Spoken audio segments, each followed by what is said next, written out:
Hello everyone, it's me, Chad with the Chad. So for today's video guys, nandito ngayon sa Kupurahan. Mamimili tayo ng nyog para sa gagawing bowl. So tara guys.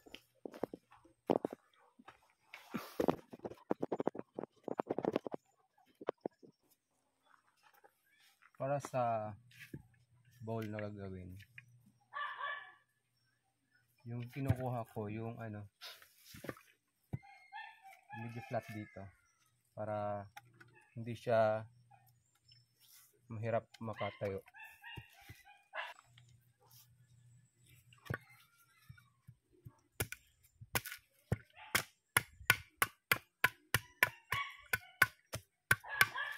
Yan, tulad ito.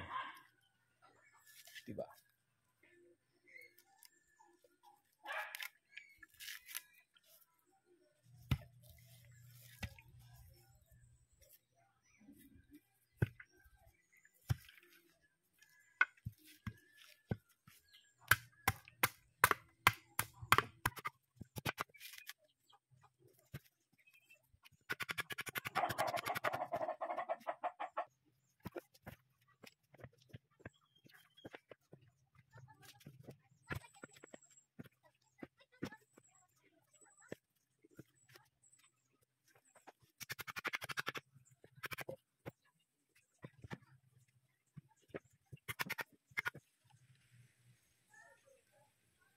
May mga nyug kasi na hindi dito flat. Pag ginawa mo siyang bowl, maano, malikot. Matatapon kung ano yung laman. Kaya mas maganda talaga yung medyo flat dito. Sapitan. Yun. Bale, ito na po yung mga napili ko, no. Susunod natin gagawin, ay kinisin mo natin yung tito niya, sapitan niya. Para mas lalo makita natin yung pagiging pantay nung bao. Kinisin mo natin siya ng angle grinder.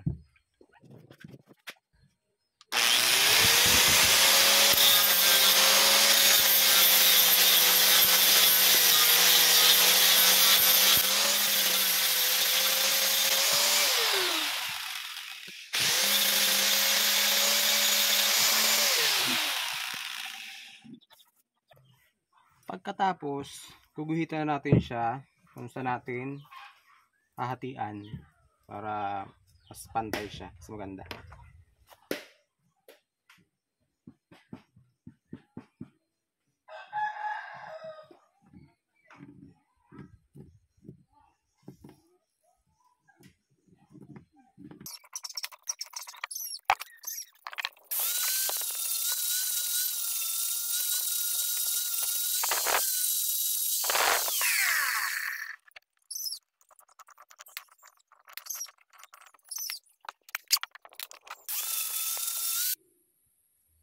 So bali ayan, naguhitan ko na silang lahat.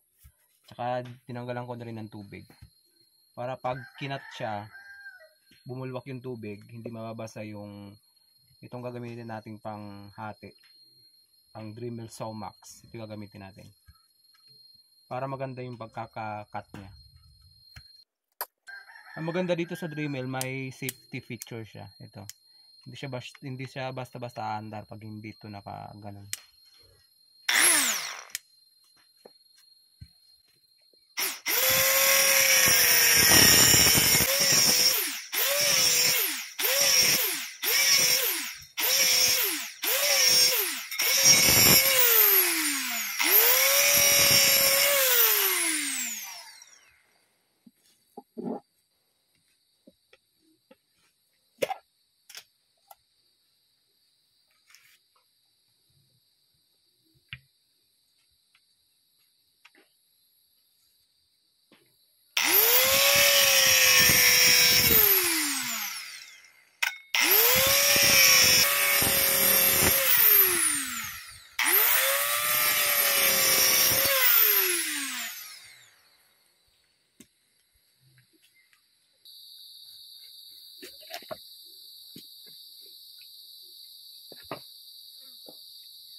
So ayan po, nahati na silang lahat.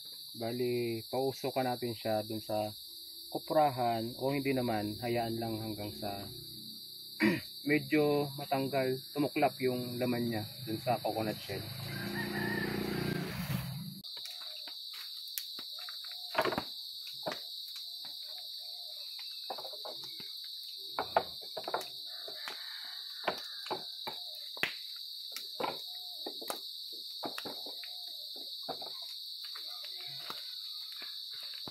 Yan. Bali, diyan ko lang nilagay sa ano no, sa bandang gilid.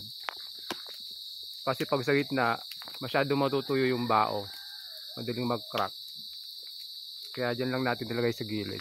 Para lang matanggal yung laman sa coconut shell.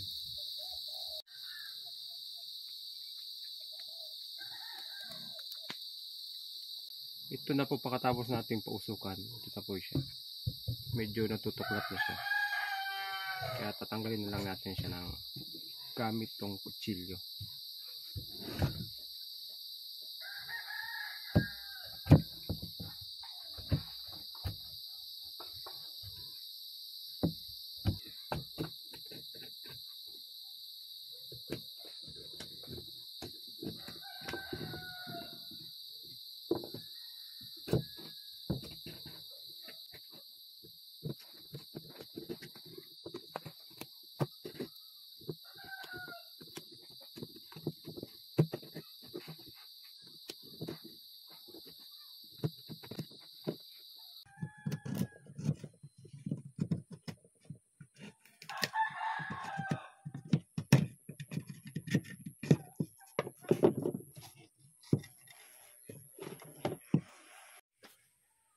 Bale, ito na po siya. Natanggal na siya ng laman.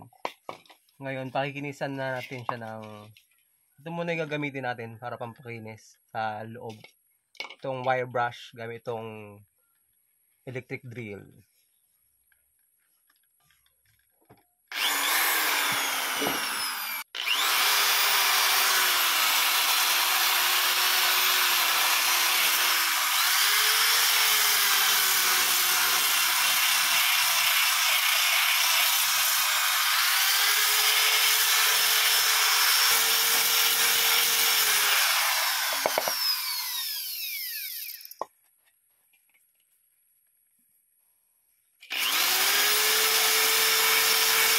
Sunod naman po nating gamitan ito ng steel brush.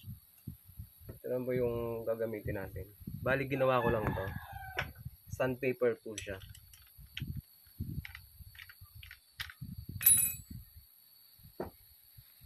Sandpaper na dinikit ko lang dito sa ano, parang trumpo.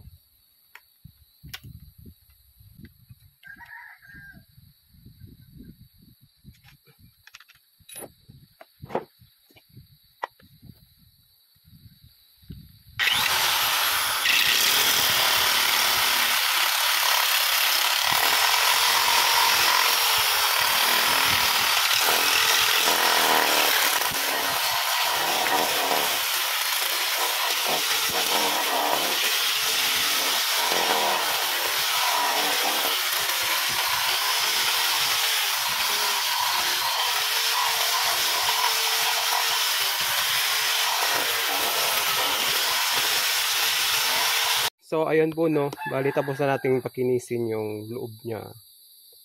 Dito naman natin pakinisin yung labas niya. Yan.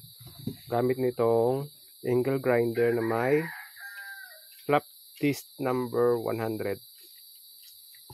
Tapos itong orbit sander na may 100 na number 100. 180.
susunod naman po ay ipapolish natin siya ng B-Wax, itong wood butter.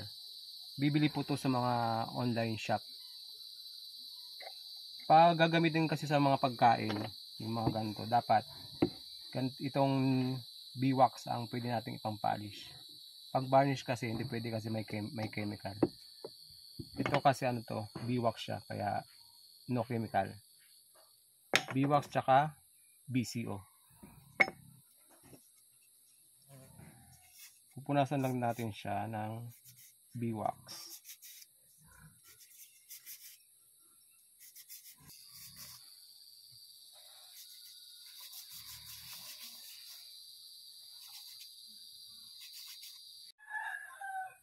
Pagkatapos nating pahiran ng B-Wax, yan.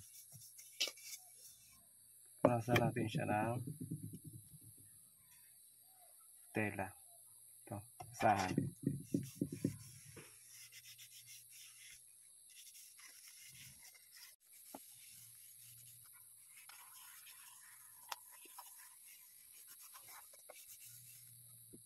So, ayun.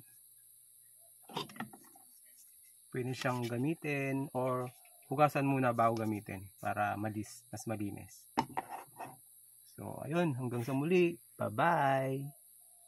Please share and follow for more.